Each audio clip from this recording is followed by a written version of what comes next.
삶에 흔들리고 있다면 자신의 장례식을 상상해 보라는 조언이 있습니다. 나의 장례식에 어떤 사람들이 참석할까요? 나를 추억하며 사람들은 어떤 말을 서로 건넬까요? 나와 가까운 사람들은 나의 인생에서 무엇을 기억할까요? 지금 신경 쓰고 있는 것들, 지금 중요하다고 생각하는 것들이 내 삶 전체에서 얼마나 중요할까요? 톨스토이의 이반 일리치의 죽음은 삶과 죽음을 이야기하기에 가장 좋은 소설입니다. 이반 일리치가 사망했다는군요. 라는 사망 소식이 이반 일리치의 동료에게 전해집니다. 동료들은 모두 이반 일리치를 좋아했지만 사망 소식을 접하는 순간 그들은 머릿속으로 그의 죽음이 자신의 승진이나 자리 이동에 어떤 영향을 미칠지 계산하기에 바빴습니다. 그러면서 예의상 추도식에 참석하고 이망인에게 위로의 말을 건네며 조의를 표명해야 하는 일들에 귀찮아합니다. 이반 일리치의 장례식은 어땠을까요? 이망인은 남편의 죽음으로부터 나올 국가의 지원금을 어떻게 하면 더 받을 수 있을지 물어보기에 바빴고, 그의 친구들은 장례식이 어서 끝나 카드 놀이를 하러 가기만 기다리고 있었습니다. 이반 일리치의 삶은 지극히 단순하고 평범하면서도 극도로 끔찍한 것이었습니다. 평범한데 끔찍하다니 무슨 뜻일까요? 이반 일리치는 세속적인 사람이었습니다. 고위 공무직 아버지를 둔 이반 일리치는 그 자신도 상류층의 삶에 이끌렸습니다. 그는 최고위층 사람들의 삶과 인생관을 따라하고자 했습니다. 그가 결혼한 것도 자신의 신부를 사랑했기 때문이 아니라 상류층의 사람들이 자신의 배우자를 좋다고 인정했기 때문이죠. 그러나 결혼 후 아내가 임신하자 결혼에 대한 환상이 깨졌습니다. 가정 생활을 위한 의무를 무시한 채 이반 일리치는 일에만 집중했습니다. 아내가 신경질적으로 나올수록 이반 일리치는 업무와 일거리를 수단 삼아 자신의 독립적인 세계를 만들었습니다. 인생의 무게중심을 점점 일 쪽에 두었고 그는 전보다도 일에 빠졌습니다. 명예욕도 전보다 강해졌죠. 그의 삶의 목적은 물질적 향락과 그것을 이루기 위한 사회적 위치에 있었습니다. 사회적 위치가 올라가면서 그는 구질구질한 친구들과 친척을 멀리하고 자신과 비슷한 급에 있는 사람들과 어울렸습니다. 새 집이 생기고 더 많은 봉급이 들어왔지만 이내 방 하나만 더 있었으면 좋겠다 싶고 월급이 조금만 더 있었으면 바랄 게 없다는 마음이 들었습니다. 그러다 이반 일리치는 원에 모를 병에 걸려 급격히 몸이 나빠졌습니다. 그는 죽음을 앞두게 되어서야 자기 주위에 있는 위성과 기만을 보게 됩니다. 죽음이라 정말 죽는 건가? 그런데도 저 사람들 중에서 누구 하나 관심을 가지는 사람이 없다니. 아니, 아예 알고 싶지 않은 거겠지. 나를 딱하게 여기지도 않잖아. 즐기고 노느라 정신이 없군. 자기들도 어차피 죽을 텐데 참 태평스럽기도 하단 말이야. 멍청한 것들.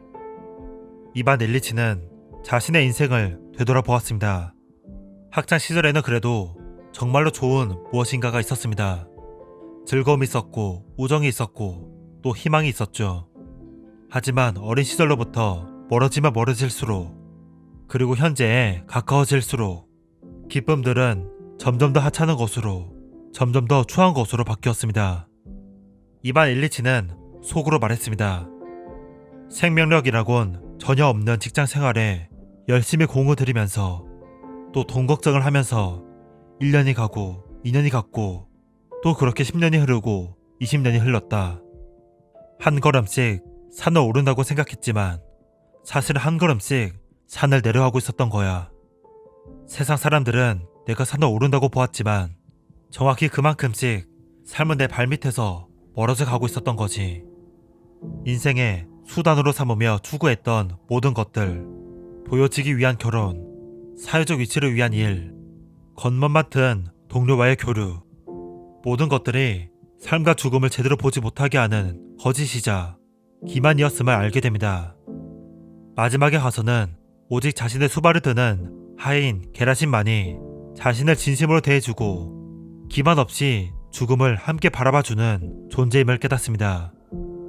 죽기 1시간 전이 되어서야 이반 일리치는 삶의 의미를 깨닫고 가족을 용서하며 죽음을 맞이하죠. 인생 교과서 톨스토이는 톨스토이를 자기 반성의 작가라고 표현합니다. 그는 평생 일기를 쓰고 소설을 쓰면서 자신의 삶을 되돌아보고 삶의 의미를 찾고자 노력했습니다. 이반 일리치 죽음도 그 과정 중의 하나이죠. 톨스토이에게 인생의 의미에 대해 생각하지 않는 삶은 짐승의 생애와 같습니다. 톨스토이는 삶과 죽음이란 무엇인가에 대해 끝없이 되묻고 회의하며 자신에게 주어진 삶을 부정하고 비판적으로 분석했습니다. 삶의 의미는 잡힐 듯 하다가 잡히지 않습니다. 찾았다고 생각했는데 부질 없어질 때도 있고, 자기 절제적인 삶을 살겠다고 했는데 그 다음날 욕망에 사로잡히기도 합니다. 어느 날 돌아보니 이반 일리치처럼 자신의 삶이 위선과 거짓으로 가득 차 있었다는 걸 깨닫기도 하죠. 톨스토이가 그랬습니다. 농민의 삶을 최고로 여겼지만 정작 본인은 귀족의 삶을 버리지 못했습니다. 사랑과 금욕을 중요시했지만 정작 본인은 아내 외에 여러 여자와 관계를 맺었죠. 하지만 톨스토이는 끝까지 삶의 의미를 찾고자 했으며 자신의 옳다고 생각하는 그 삶을 살고자 노력했습니다.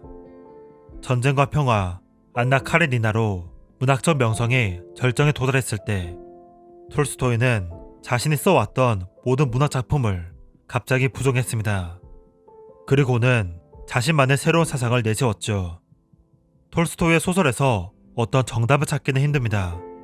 그조차 자신의 소설을 부정하면서 계속해서 답을 찾아 나섰기 때문이죠. 톨스토이에게 배울 것이 있다면 그것은 실패가 있더라도 모순이 있더라도 계속해서 자신만의 의미를 찾으려는 그 태도입니다. 인생 교과서 톨스토이는 이렇게 말합니다. 톨스토이의 위대함은 사상 체계의 위대함에 있기보다 그 사상을 현실에서 스스로 실천해내고자 하는 끝없는 노력과 자기 반성에 있다. 오늘날 우리는 삶에 대해 의문을 던지는 일이 점점 줄어들고 있다. 인생이란 무엇인가? 나는 무엇을 위해 사는가? 라는 질문보다 살아가는 일 자체에 더욱 매몰되어 있는 것이다. 문학은 우리가 평소에 생각하지 못한 것들을 생각하게 해줍니다. 문학은 우리가 상상하기 힘든 죽음까지 생생하게 체험하게 해줍니다. 톨스토이는 마치 죽어보기라도 한 사람처럼 놀라운 묘사력과 통찰력으로 죽음을 보여주는데요. 자, 이반 일리치의 죽음의 첫 장면으로 돌아가 봅시다. 만약 이것이 나의 죽음이었다면 어떤 사람들이 어떤 말을 하며 소설이 시작될까요? 메멘토 모리, 책그림이었습니다. 감사합니다.